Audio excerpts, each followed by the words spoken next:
Tu realidad inmortal. Cómo romper el ciclo de nacimiento y muerte. Autor Gary R. Renard. Capítulo 10. Los andrajosos juguetes terrenales. Llegado a este punto, el sueño de separación empieza a desvanecerse y desaparecer. Pues aquí la brecha inexistente empieza a percibirse libre de los juguetes de terror que tú inventaste. Esto es lo único que se te pide. Alégrate en verdad de que la salvación no pida mucho, sino de que pida tan poco. En realidad no pide nada. Y aún en las ilusiones solo pide que el perdón sea el sustituto del miedo. Esa es la única regla para tener sueños felices. Era paradójico para mí que la salvación fuera tan simple y sin embargo tan dura. Evidentemente, la verdad es simple, pero no fácil. Aunque la entendía, había una gran diferencia entre entenderla y tener la disciplina mental de aplicarla consistentemente. Sabía que estaba mejorando en su aplicación. Eso era el resultado de la práctica. Cuanto más practicaba, más natural me parecía el perdón y menos natural el mundo. Este no era mi hogar, pero podía pasármelo bien aquí cuando fuera posible, y al mismo tiempo volver a casa viendo el mundo de manera diferente. Leer el curso me dio muchos ánimos. Mirara donde mirara, descubría que las cosas que Arten y Pursa me habían dicho con respecto a él eran verdad. Las ideas se reforzaban repetidamente, y el ego se iba deshaciendo. Por ejemplo, hacia el final del texto, J dice: no es necesario que los sueños de perdón sean de larga duración. No se concibieron para separar a la mente de sus pensamientos, ni intentan probar que el sueño lo está soñando otro. Y poco antes, no estás sino soñando, y los ídolos son los juguetes con los que sueñas que juegas. ¿Quiénes sino los niños tienen necesidad de juguetes? Los niños juegan a gobernar el mundo, y le otorgan a sus juguetes el poder de moverse, hablar, pensar, sentir y comunicarse por ellos. Sin embargo, todo lo que los juguetes parecen hacer solo tiene lugar en las mentes de aquellos que juegan con ellos. No obstante, ansían olvidarse de que ellos mismos son los autores del sueño en el que los juguetes son reales, y no quieren reconocer que los deseos de estos son en realidad los suyos propios. Las pesadillas son sueños pueriles. En ellas los juguetes se han vuelto contra el niño que pensó haberles otorgado realidad. Mas, ¿tiene acaso un sueño el poder de atacar? ¿O podría un juguete volverse enorme y peligroso, feroz y salvaje? Esto es lo que el niño cree, pues tiene miedo de sus pensamientos y se los atribuye a los juguetes. Y la realidad de estos se convierte en la suya propia porque los juguetes parecen salvarlo de sus propios pensamientos. Sin embargo, los juguetes mantienen sus pensamientos vivos y reales, pero él los ve fuera de sí mismo, desde donde pueden volverse contra el puesto que los traicionó. El niño cree que necesita los juguetes para poder escapar de sus pensamientos porque cree que sus pensamientos son reales. Y así, convierte todo en un juguete para hacer que su mundo siga siendo algo externo a él, y pretender que él no es más que una parte de ese mundo.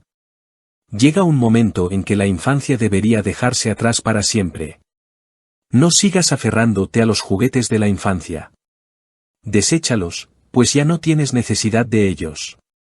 La belleza, la simplicidad que se ramificaba en complejidad para volver de nuevo a la simplicidad, hacía que disfrutara más y más del curso a medida que mi camino progresaba con él. No pensaba en mí mismo como un profesor del curso, tan solo un estudiante. Sentía que había estado en el lugar adecuado en el momento adecuado, literalmente, y que tenía la suerte de poder transmitir mis experiencias. Tampoco me sentía como un escritor. Mis dos velocidades a la hora de escribir eran, lento, y, más lento. Cuando me levantaba por la mañana, si tuviera que hacer una lista de las 10 cosas que más me gustaría hacer a lo largo del día, escribir ni siquiera saldría en la lista. Afortunadamente, yo solo era responsable de escribir mi narración y de insertar mis notas en las que compartía algunas de mis experiencias y que convertían estos libros en una historia personal. Esa era mi contribución. Las conversaciones con Arten y Pursa me eran ofrecidas en bandeja de plata. Mi parte en ellas era divertida, y lo único que tenía que hacer era transcribirlas, aunque hasta eso lo hacía con lentitud. En mayo, un par de semanas antes de la siguiente visita programada de mis amigos, fui a San Luis por primera vez para dar un taller. Me divertí mucho subiendo al famoso Arco San Luis y también viendo por primera vez un partido de béisbol de la Liga Nacional. Tenía una intención oculta.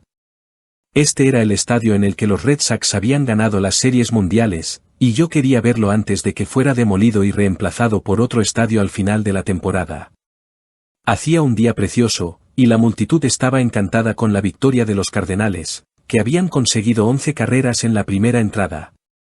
Me alegré de que no hubieran hecho eso ante los Red Sox. Un hombre llamado Pierce, que era amigo de la gente que organizaba el taller y también había leído la desaparición, se ofreció voluntario para llevarme a Cahokia, a fin de que pudiera ver el lugar donde había vivido cuando era un indio en tiempos del Gran Sol. Pierce se convirtió en mi guía y amigo durante los días que estuve en San Luis, y otro hombre llamado Carl vino con nosotros a Cahokia. Cuando me presentaron a Carl, sentí familiaridad, como si fuéramos un par de hermanos que no se habían visto en mucho tiempo. Al acercarnos al aparcamiento tuve una sensación extraña. Y después, cuando entramos en él para dejar el coche, me di cuenta de que todo estaba ocurriendo exactamente tal como ocurrió cuando Arten y Pursa usaron su método de transporte mental para mostrarme mi futura visita a este lugar. No es que fuera similar, era una copia exacta. Cada pequeño movimiento de mi cuerpo era exactamente igual. Las palabras que se dijeron, la caminata hasta el montículo, y mi ascensión hasta él fueron idénticas a la primera vez. La experiencia me dejó alucinado. Estaba muy claro que esto estaba ocurriendo ahora, y sin embargo ya había ocurrido antes. La única diferencia era que esta vez Arten y Pursa no estaban por allí.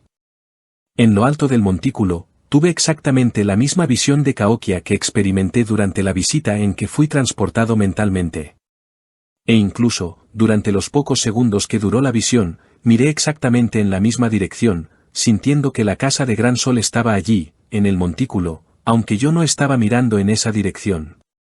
Por mi mente pasaron exactamente las mismas imágenes que durante la misma experiencia de varios segundos que había vivido antes. Tuve una sensación abrumadora de que, de algún modo, esto estaba escrito y tenía que ocurrir como ocurría. No había nada que yo pudiera hacer al respecto. Si yo tenía que estar en alguna parte, estaría allí. No podía detenerlo aunque quisiera. Si se suponía que yo no tenía que estar en alguna parte, no podría llegar allí por más que lo intentara. Estaba predestinado, era un trato cerrado antes de que ocurriera. Cada movimiento, cada palabra, cada amigo, cada enemigo, era un guión en el que yo estaba de acuerdo en participar, y ahí estaba, pareciendo que pasaba por él por primera vez, cuando en realidad la película ya estaba filmada y yo era un observador. Parecía estar en la película como si representara un papel en un juego de realidad virtual del tamaño del universo. Y sin embargo no había estado allí en absoluto. Y me di cuenta de que eso era lo que mi vida había sido, y nunca había habido razón alguna para sentirme preocupado o molesto con lo que estaba viendo, porque yo era quien había fabricado todo aquello originalmente, y nada de ello era verdad. Lo interesante es que esta experiencia no llevaba emparejado un sentimiento de pérdida en absoluto. De hecho, sentí una sensación de profunda libertad, porque ahora podía dejar que las cosas ocurrieran en lugar de hacer que ocurrieran. Podía perdonar en lugar de juzgar, sabiendo que yo era responsable del mundo que estaba viendo, porque lo había fabricado para ver mis pensamientos fuera de mí en lugar de dentro. Quería que estuvieran allí fuera porque les tenía miedo, pero el miedo estaba basado en ideas falsas. Ahora no había necesidad de temerlas, sino solo de perdonarlas y dejarlas ir, y de liberarme en el proceso. Me rendí a mi propio guión, y vi su propósito de otra manera. Lo que antes me había mantenido prisionero ahora era mi billete para volver a casa. El resto de la visita a Cahokia y San Luis fue exactamente como se suponía que tenía que ser, y mi experiencia era que no podría haber sido de otra manera. A finales de junio, acababa de volver de un viaje a Toronto cuando Arten y Pursa se aparecieron ante mí por 10ª vez en esta serie de visitas. ¿Te ha gustado la segunda visita a Cahokia? Pienso que ha tenido exactamente el efecto que sabías que tendría, aunque te eché de menos y también eché de menos ese hermoso atuendo que llevabas. Nada en el mundo es perfecto, Gary. Nuestras 2 últimas visitas serán breves. Hermano. Estamos aquí para resumir, animarte y responder a las últimas preguntas que puedas tener. ¿Últimas? No sé si me gusta cómo suena eso. En el cielo no hay finales. Por lo tanto, no te preocupes por los principios y los finales de aquí. Ellos desaparecerán, y lo único que quedará será tu realidad. Entretanto, comparte el mensaje con otros. Este es el mejor trabajo que podrías esperar. Y sabemos que te das cuenta de la suerte que tienes. Claro que me doy cuenta. No nos has contado un chiste desde hace tiempo. Cuéntanos uno rápido. De acuerdo. Estos 3 tipos están en el infierno, ¿vale? Llevan ya algún tiempo allí quemándose, y después de un rato uno de ellos piensa que ya que van a estar allí durante toda la eternidad, tal vez deberían presentarse. De modo que el tipo dice, hola, me llamo Arik, y soy rabino. Estoy aquí en el infierno por haber engañado a mi esposa. Entonces el segundo dice, hola, me llamo John, y soy sacerdote católico. Estoy aquí en el infierno porque tengo una esposa. Entonces, finalmente, el tercero dice, hola, me llamo Alex, soy estudiante de un curso de milagros y no estoy aquí. Lindo, y recuerda que no estás aquí. Solo pensabas que estabas. Y tienes la suerte de tener a J para guiarte en tu camino de salida. Tal como él te recuerda en su curso, cuando dije, estoy siempre con vosotros, lo dije en un sentido muy literal. Jamás me aparto de nadie en ninguna situación. Y puesto que estoy siempre contigo, tú eres el camino, la verdad y la vida. Él también tiene mucha claridad con respecto a su método para llevarte a casa si estás dispuesto a hacer tu parte. La vida no tiene opuesto, pues es Dios. La vida parece ser lo opuesto a la muerte porque tú has decidido que la muerte acaba con la vida. Perdona al mundo y comprenderás que nada que Dios haya creado puede tener fin, y que nada que Él no haya creado es real. Con esta frase se resume nuestro curso. Con esta frase se les da a nuestras prácticas el único sentido que tienen. Con esta frase se describe el programa de estudios del Espíritu Santo exactamente como es. Perdonando el mundo es como despertarás, y te darás cuenta de que nunca saliste del cielo, y que has permanecido exactamente tal como Dios te creó, perfecto espíritu. Como dice J, recordándonos una vez más que sus temas en el curso son simples y consistentes. Eres tal como Dios te creó. Creer cualquier otra cosa es absurdo. Con este solo pensamiento todo el mundo se libera. Con esta sola verdad desaparecen todas las ilusiones. Con este solo hecho se proclama que la impecabilidad es eternamente parte integral de todo, el núcleo central de su existencia y la garantía de su inmortalidad. Pero recuerda siempre que el perdón que conduce a esta experiencia debe hacerse al nivel de la causa y no del efecto, tal como J señala muy al comienzo del texto, en esos 5 primeros capítulos. Tienes que cambiar de mentalidad, no de comportamiento, y eso es cuestión de que estés dispuesto a hacerlo. No necesitas orientación alguna excepto a nivel mental. La corrección debe llevarse a cabo únicamente en el nivel en que es posible el cambio. El cambio no tiene ningún sentido en el nivel de los síntomas donde no puede producir resultados. Afilado como un rayo láser, Pursa. Y quiero que sepas que me siento muy afortunado de poder participar en todo esto. Recuerda algo con respecto a la suerte. Si todo ya está determinado, como has experimentado tan dramáticamente, entonces la suerte no existe.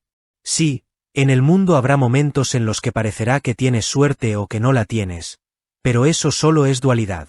Eso no significa que no hagas cosas y desempeñes tu papel. Recuerda todo lo que hemos dicho con respecto a ser normal y bondadoso.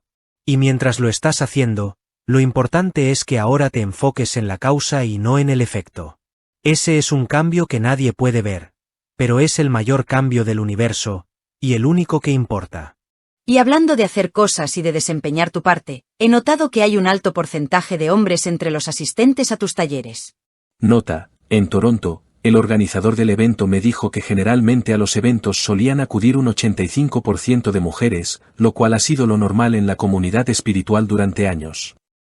En mi evento, había como un 55% de mujeres y un 45% de hombres, y el organizador dijo que esto no ocurre nunca. Sí, me he dado cuenta de que nuestro libro habla tanto a los hombres como a las mujeres, lo cual es genial. También he notado que viene gente más joven, hombres y mujeres de 20 y tantos y poco más de 30, lo que cual es diferente de lo que ocurre con el curso, y en los eventos espirituales en general. Muchos de ellos compran el libro en las grandes cadenas comerciales, y ni siquiera saben de qué va, pero el título y la descripción les dice algo. Les sirve como introducción a todos estos temas. Sabíais muy bien lo que estabais haciendo, ¿cierto? El Espíritu Santo tenía una ventaja cuando decidió corregir el guión del ego Gary. Él miraba hacia atrás desde el final del tiempo, de modo que no podía fallar. También me he dado cuenta, consultando las encuestas de opinión, de que la mayoría de la gente se describe a sí misma como espiritual más que como religiosa. Este es un desarrollo interesante. Sí, y eso continuará. El mundo tiene sed de este mensaje. Sigue difundiéndolo por ahí. La gente está preparada para mucho más de lo que la religión tradicional está dispuesta a darle. Y en tu caso, también parecen estar preparados para mucho más de lo que la mayoría de las formas de espiritualidad alternativa están dispuestas a darles. También queremos que sigas divirtiéndote. Disfruta de tus viajes. Te gusta subir a lo más alto de los lugares. Mientras perdones y no lo uses como una manera simbólica de desbancar a Dios, ¿por qué no disfrutar de ello y ofrecérselo a Dios como regalo? Creo que eso es lo que haré. Dejadme ver, es posible que no me acuerde de todos, pero he estado en lo alto del Monte Washington en New Hampshire, del Monte Mansfield en Vermont, del Prudential Center y de la Torre Hancock en Boston, del edificio Empire State en Nueva York, del Arco de San Luis, del Montículo del Monje en Cahokia, del Monte San Jacinto en Palm Springs, del Hotel Hyatt Regency en Sunset Boulevard, que tiene una gran vista de Los Ángeles, en las colinas de Berkeley, que tienen una vista asombrosa de San Francisco, cortesía de mi primer editor, de Patrick Miller, de la Aguja Espacial de Seattle, de la Cabeza Diamante en Oahu, del Monte Hal-Alcalá en Maui, de la Torre CN en Toronto, del Hotel Stratosphere en Las Vegas, de la Torre del Observatorio en el Centro Espacial Kennedy, y en el sexto piso del Texas School Book Depository en Dallas, Texas, que ahora es un museo, y estoy seguro de que me dejo alguno. Y sé que subirás a lo alto del Ojo de Londres cuando vayas allí este otoño, que tiene una vista estelar, y también de la Torre Sears de Chicago. Excelente. Y me gustaría subir a lo alto de ese puente en Sydney al que te dejan ascender. He volado sobre él y he navegado por debajo de él para ir al Teatro de la Ópera, pero estaría muy bien subir a su parte más alta. Navegar por debajo de los puentes también está muy bien. Navegué por debajo del Golden Gate y fue genial. De acuerdo, ya veo lo que estás haciendo. ¿Quieres asegurarte de que nunca me sienta culpable de tener todas estas experiencias, correcto? Quiero decir que, si nada de ello es verdad, no hay necesidad de sentirse culpable. Exactamente. Disfruta de tu éxito. Queremos que seas feliz. Perdona cuando sea apropiado y estarás bien. Gracias. Además, ya me he dado cuenta de que en la cima no hay nada. No solo en la cima de los lugares elevados, sino la cima del éxito. La gente se pasa la vida intentando llegar a lo más alto, y después llegan allí y descubren que no es todo lo que se prometía. Esa experiencia va acompañada de toda una nueva serie de dolores de cabeza, y quien llega allí se siente un poco tonto, de modo que no se lo dice a nadie y aparenta que es genial, cuando en realidad solo es otro problema más. Muy observador, hermano.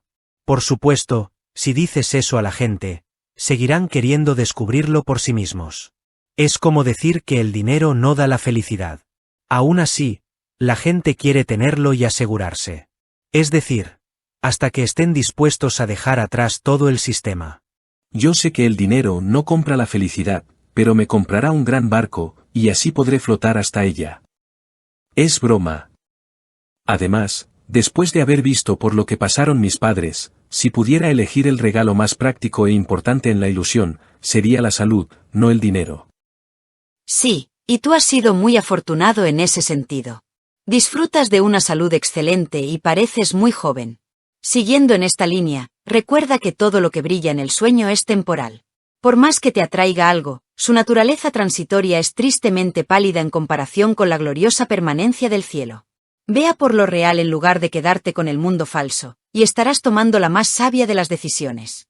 Ellen Schuckman escribió algunas poesías preciosas, que finalmente fueron publicadas por la Fundación para la Paz Interior como tributo a ella después de su transición. Ellen decía que esta poesía había sido inspirada por J., pero que no era una canalización suya como el curso. Su libro de poemas, publicado por la Fundación, Lleva por título Los regalos de Dios. Recuerda este pasaje mientras repasas mentalmente el guión, y cobra ánimo al darte cuenta de que algo mucho mejor está reservado para ti. Algo maravilloso, algo permanente, y algo que hace que cualquier cosa que hayas imaginado en esta vida parezca que no es nada, porque así es como se compara con la realidad. En mis manos está todo lo que querías, y necesitabas y esperabas encontrar entre los andrajosos juguetes de la tierra. Yo tomo todos ellos de ti y desaparecen. Y brillando en el lugar donde una vez estuvieron está la puerta a otro mundo que atravesamos en el nombre de Dios. Fin del capítulo Los andrajosos juguetes terrenales.